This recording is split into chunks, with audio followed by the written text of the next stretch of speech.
नमस्कार बंधुरा आमार चैनेले आपनादेर सबाइके स्वागत जानाई। आज के आमी आपनादेर संगे शेयर करब चिकेन काटलेटेर रेसिपि।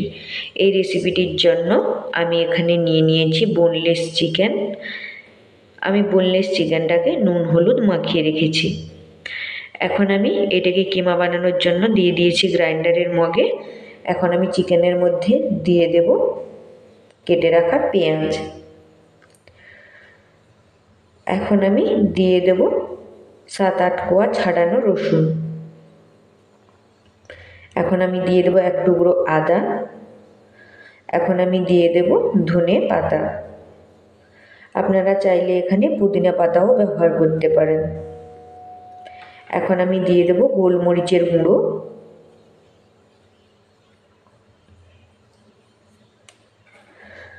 এখন আমি দিয়ে দেব সয়া সস, যাতে চিকেনের যে একটা আঁশটে গন্ধ থাকে ওইটা সয়া সস দিলে চলে যাবে। এখন আমি দিয়ে দিচ্ছি সয়া সস। এখন আমি দিয়ে দেব স্বাদ মতো নুন। এখন আমি দিয়ে দেব একটা কাঁচা লঙ্কা। আপনারা লঙ্কাটা যে যার স্বাদ মতো দিয়ে নেবেন। এখন আমি এটাকে কিমা বানিয়ে নেব। এই যে আমি কিমা বানিয়ে নিয়েছি। এখন আমি একটা থালার মধ্যে এই কিমাটাকে ঢেলে নেব। এই যে পুরোটা আমি থালার মধ্যে ঢেলে নিয়েছি। এখন আমি এর মধ্যে দিয়ে দেব 2 চামচের মতো ব্রেড ক্রাম্বস। আপনাদের কাছে যদি ব্রেড ক্রাম্বস না থাকে তাহলে টোস্ট বিস্কুটকে মিক্সির মধ্যে গুঁড়ো করে নেবেন, তাহলে ব্রেড ক্রাম্বস তৈরি হয়ে যাবে। আপনারা কিন্তু টোস্ট বিস্কুট দিয়ে এটা করবেন, আলাদা বিস্কুট দিয়ে করলে কিন্তু হবে না। আর যদি টোস্ট বিস্কুট না থাকে তাহলে এটা পাউরুটি দিয়েও করতে পারেন। পাউরুটিকে মিক্সিতে গুঁড়ো করে নেবেন। এই যে এখন আমি ভালোভাবে মিশিয়ে নিয়েছি এটাকে। এখন আমি এর মধ্যে দিয়ে দেব 2-3 চামচ সরিষার তেল। এই যে আমি সরিষার তেল দিয়ে দিয়েছি। এখন আমি এটাকে ভালোভাবে মেখে নেব।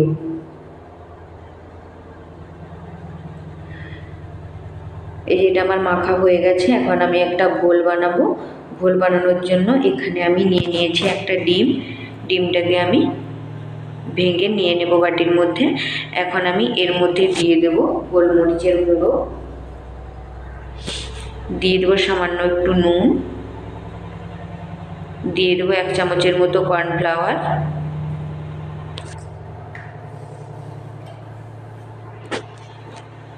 এখন আমি এটাকে ভালোভাবে মিশিয়ে নেব। আমার মিশিয়ে নিয়েছি এখানে আমি।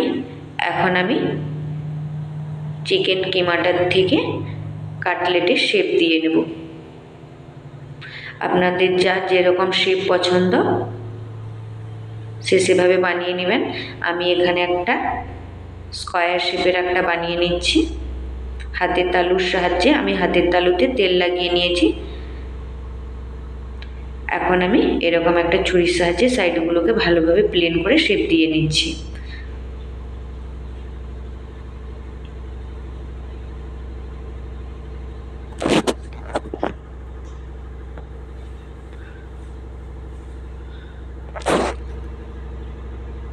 এই যে এটা বানানো হয়ে গেছে। এখন আমি ওই গোলাটার মধ্যে একবার ডোবাবো। এই যে আমি গোলাটার মধ্যে ডুবিয়েছি। এখন আমি এখান থেকে তুলে ব্রেড ক্রাম্বসে আমি কোট করে নেব। এপিট ওপিট ভালোভাবে ব্রেড ক্রাম্বসে কোট করে নেওয়া হয়ে গেছে। এখন আমি আবার ওই গোলাটার মধ্যে দেব। আবার দিয়ে আবার ব্রেড ক্রাম্বসের মধ্যে আবার কোট করে নেব। আর এখানে একটা কাটলেট বানানো হয়ে গেছে। এখন আমি এটাকে একটা প্লেটের মধ্যে রেখে দিব এবং আমি বাকি কাটলেটগুলোও সেম প্রসেসে বানিয়ে নেব।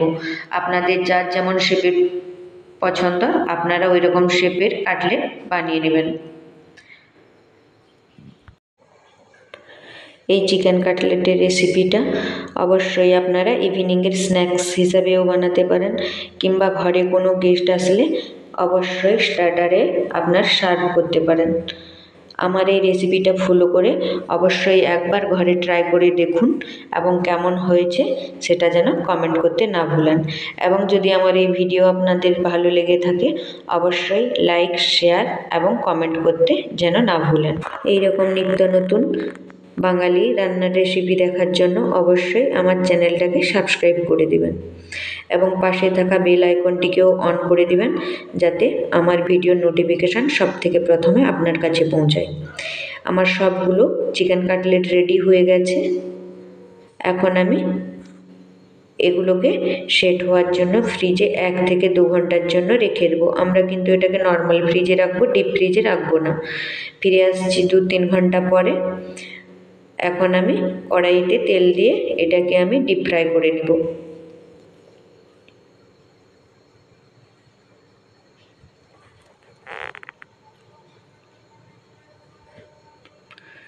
এই যে এটাকে আমি ডিপ ফ্রাই করে নিব।